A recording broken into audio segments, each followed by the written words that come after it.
के अध्याय कबीर बाणी पृष्ठ 111 पर 9 कमलों की जानकारी दी है, जो कि निम्न है। प्रथम मूल कमल है, जिसमें देव गणेश निवास करते हैं। यह 4 पंखुड़ी का कमल है। दूसरा स्वाद कमल है, इसमें देवता ब्रह्मा सावित्री हैं। यह 6 पंखुड़ी का कमल है। तीसरा नाभि कमल है, इसके लक्ष्मी विष्णु देवता हैं। यह 8 पंखुड़ी का कमल है। चौथा हृदय कमल है, जिसके पार्वती शिव देवता हैं। यह 12 पंखुड़ी का कमल है। पांचवा कंठ कमल है, जो कि अविद्या यानी दुर्गा का स्थान है। यह 16 पंखुड़ी का कमल है। यह छठा संगम कमल त्रिकुटी से पहले है, जो सुषमणा के दूसरे अंत वाले द्वार पर बना है। इसकी 3 पंखुड़ियां हैं। इसमें सरस्वती का निवास है।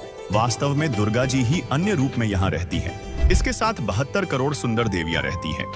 इसकी 3 पंखुड़ियां हैं। इन तीनों में से एक पंखुड़ी में सरस्वती तथा 72 करोड़ देवियां, जो ऊपर जाने वाले भक्तों को आकर्षित करके उनको अपने जाल में फंसाती है। दूसरी पंखुड़ी में काल अन्य रूप में रहता है। मन रूप में काल का निवास है तथा करोड़ों युवा देव रहते हैं, जो भक्तमतियों को आकर्षित करके काल के जाल में फंसाते हैं। तीसरी पंखुड़ी में परमेश्वर जी हैं, जो अपने भक्तों को सतर्क करते हैं, जिससे सद्गुरु के भक्त उन सुंदर परियों के मोह में नहीं फंसते। 7वां त्रिकुटी कमल है, जिसकी काली तथा सफेद 2 पंखुड़ियां हैं।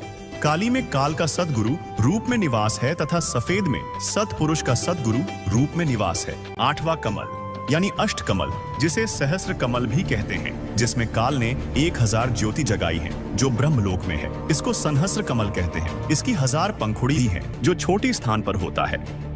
ये सभी कमल चक्र मानव शरीर में स्थित रीढ़ की हड्डी के अंदर की ओर बने होते हैं। यह सिर में जो छोटी स्थान है, उसको ब्रह्मांड कहा जाता है। जैसे कई ऋषियों की लीला में लिखा है कि वे ब्रह्मांड फोड़कर निकल गए। इनके सिर में तालू के ऊपर और छोटी स्थान के बीच में निशान बन जाता है। शरीर त्याग जाते हैं। वे शून्य में भ्रमण करते रहते हैं। वे ओम अक्षर का जाप तथा हठ योग करके यह गति प्राप्त करते हैं।